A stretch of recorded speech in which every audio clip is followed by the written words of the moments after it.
สบายดีทานผู้ส้มที่เคารพยินดีตอนรับบรรดาทานข่าวสู่การนำเสนอข่าวท้องถิ่นประจำวันจากของข่าวสถานีโทรทัศน์แขวงจำปาสักและในผังนี้ก็มีข่าวหลายข่าวที่น่าสนใจไม่ทันได้ติดตามหับส้มกันและมาเริ่มต้นกันที่ข่าวแขวงจำปาสักเปิดซองประมูลโครงการฟื้นฟูและซ่อมแปลงชลประทาน4โครงการในวันที่21สิงหาคม2026แผนกกสิกรรมและสิ่งแวดล้อมแขวงได้จัดกองประชุมเปิดซองการประมูลฟื้นฟู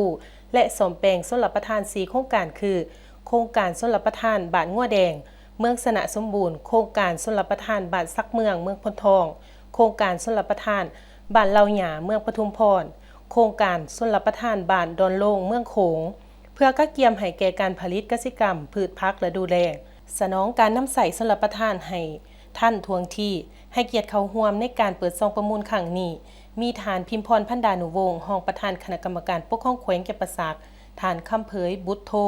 ห้องหัวหน้าแผนกกสิกรรมและสิ่งแวดล้อมแขวง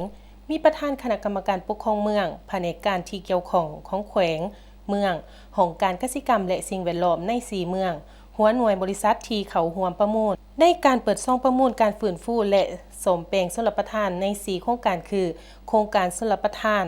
บ้านงัวแดงเมืองสนะสมบูรณ์โครงการชลประทานบ้านซักเมืองเมืองพนทองโครงการชลประทานบ้านเหล่าหยาเมืองปทุมพรและโครงการบ้านดอนโล่งเมืองโขงแม้นจะได้นำใส่บวกงบประมาณการลงทุนของรัฐประจำศกปี2026ภายหลังการประมูลสำเร็จแม้นจะได้เริ่มลงมือจัดตั้งปฏิบัติการฟื้นฟูซ่อมแปลงให้สำเร็จทันเวลาการผลิตฤดูแล้งในปี2027เพื่อแน่ใส่ฟื้นฟูผลผลิตของประชาชนที่ได้รับผลกระทบภัยพิบัติน้ำท่วมในปัจจุบัน